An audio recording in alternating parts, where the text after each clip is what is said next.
Hello folks, welcome to Men & Motors and welcome to my review of the new ID3. New, you may say, well it has had a mild facelift. This is the ID3 Pro 58 kilowatt hour version, comes with 266 miles of range and a 0 to 62 time of 7.4 seconds. Now these start from about £37,000, but the one I've got here today is about £43,500. Now that facelift is only a mild one, they haven't gone full Joan Rivers with this thing, but the little tweaks they have made make sense. It feels a bit more coherent of a design overall. It doesn't feel like it's trying to be so futuristic, it feels a bit more like it's trying to play in the present, and I for one think they've done a good job. Now in the front we'll start off with the steering wheel. It feels very nice underhand. It's really nicely wrapped leather, nice and comfortable, not too fat, not too thin. Unfortunately, they've taken away the little buttons and dials and replaced them with haptics, which really feels like a downgrade to me. It always does, not just in VW cars. Whenever a knob or a dial is replaced by a haptics thing, it just feels a bit naff. It feels like they're trying to be a bit too futuristic and not putting the actual function first, which I wish car companies would start to do again, because no matter how good it looks or doesn't look, if it doesn't function that well or not as well, it's a downgrade. Really bright information display there, driver information display.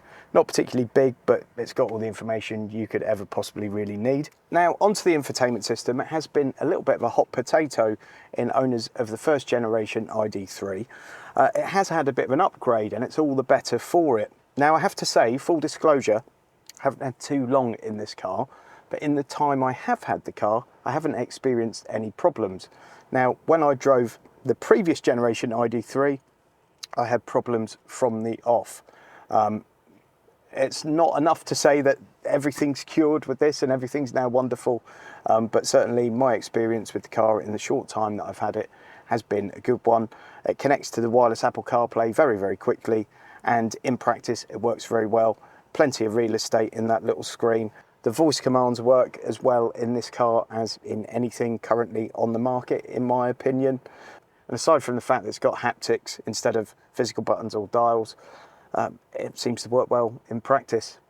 As for the rest of the layout, it's fine, it all works reasonably well. Again, we've got haptics rather than buttons or switches, which again is a tiny bit annoying, but it is what it is. You've got a couple of cup holders here, a couple of trays to put mobile phones into, and you've got two USB-C connectors down here in this little storage cubby. Now, because that center console is quite low, it does give you a bit of a feeling of spaciousness in here. And these central armrests are a bit of a triumph too. For one thing, both you and your passenger can set the armrest to your preferred height. It just stops those economy class flight or cinema elbow wars on that sort of central armrest, because you've each got your own, you can both set your own height and you can both remain friends at the end of the journey. The cabin works reasonably well in practice. I just wish they hadn't tried to be quite so clever with some of these haptics and things, kept it a bit more traditional and maybe been a little bit more creative when it came to the design rather than the controls. The rear cabin's really good. There's only the merest suggestion of a hump in the middle of the floor there. It really is almost completely flat. You've got loads of knee room, plenty of place to put your feet, and reasonable headroom despite the fact we've got this huge panoramic sunroof. Now that is a bit of a must in my eyes, because I think it could otherwise feel a little bit dark in here, but that really opens it up and gives you a bright and airy feel. You can sit 3 adults in the back here, but I would suggest only for shorter journeys, because the middle seat is only really half a seat, as you might expect in a car of this size. Materials and general design, perfectly fine and okay. Would have been nice to have some rear seat pockets. That seems like a little bit of a miss. You've got 2 USB-Cs down there. Perfectly good, perfectly functional, perhaps a tiny bit unexceptional, but a nice enough place to sit. We've got 385 litres of boot space, which is quite competitive. A little bag hook there and a 12-volt charging socket over there. Under the floor there is a bit more storage, certainly space to keep your charging cables, or you can drop that floor if you wish and have a bit more depth to your boot. As it is, there's a bit of a load lip, which as you know if you've watched any of my other reviews, I actually like. Stops your shopping falling out when you open the boot on a slight incline. So yeah, all good, nothing particularly clever or amazing going on. Obviously these rear lights do cut into the space a tad, but it's still a reasonable enough opening to get things in and out. You've also got a 40-20-40 split there, so you can do some through loading if need be. Now this is a fun little thing to bomb around in. Obviously it's rear wheel drive, it's quite a short wheelbase, and the wheels are pushed right into those corners. Now it doesn't quite have the poise or sort of chuckability in the corners that something like the MG4 has, but it's far more enjoyable on the twisty stuff than a lot of its rivals, particularly probably anything that's coming out of Stellantis group at the moment with a green badge on it. The suspension feels quite soft to me and it soaks up the bumps really well.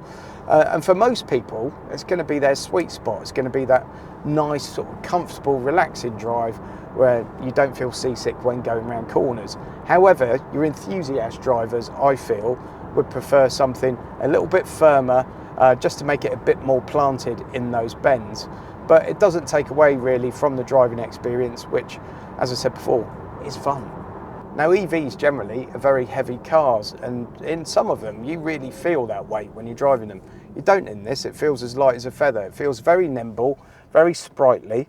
You know, it's not going to sort of pin you to the back of your seat like a Tesla Model 3 Performance will, but feels quick, feels agile, and it feels nimble.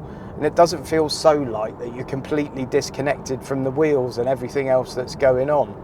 I'm really quite enjoying the drive. I don't know if my initial disappointment of the first generation ID3 meant that I sort of was unfairly harsh with the way it drove, but I remember coming away from my first experience with that first ID3 completely numb. I was expecting something exciting and interesting, and I was just numb. It was just a car that went.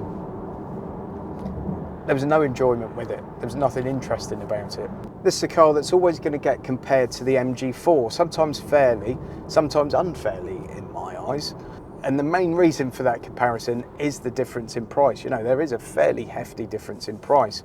You're looking at the closest point, I think, about £5,000. However, there is a marked difference in build quality. And I think with the ID3 and the MG4, they're both cars where you probably want to have a little dive into the online forums and speak to some owners and talk about what they've been like to live with. Rest assured, there is a difference in quality between the two brands, and obviously one of the brands has a bit more pedigree than the other, certainly the modern version of the other. So remember folks, not everything's black and white. Do your own research. I really didn't like the original ID3, and although the differences between that version and this are very subtle, it is an improvement, and it is a car that I'm now going to think back fondly about rather than thinking, ooh.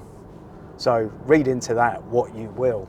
What are your thoughts about the ID3, folks? If you go for an entry-level one, you're looking at a good few grand more than something like an MG4, and at the top end, you know, you could get yourself probably into a Tesla Model 3. Does this car do enough for you? Does it stand out enough? Is it good enough in any way to compete with some of those?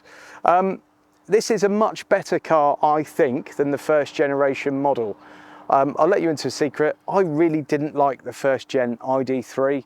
I felt like it was a disappointment. It felt like it'd been rushed out to market because VW were perhaps a tad late to get onto the EV bandwagon. And I think VW as an enthusiast brand were expected to come out with something a little bit special, and instead they gave us a car. Very little wrong with it, but it's just a car. I think this has taken a little bit of a step up, and it certainly feels like probably the car they should have released in the first instance. That first gen ID3 probably should have been this. But you know, hindsight is a wonderful thing, is it not? This is a nice car to drive that ticks a lot of boxes and doesn't really do anything particularly badly. It's just a very competitive marketplace at the moment. So I wouldn't say go out and rush out and buy one of these, but I would definitely say go and test drive one, because you know, you may be pleasantly surprised, as I have been today with this one. Hope you enjoyed this video, folks. Please give it a thumbs up, please subscribe to Men and Motors, and go and check this video out next. You're going to like it.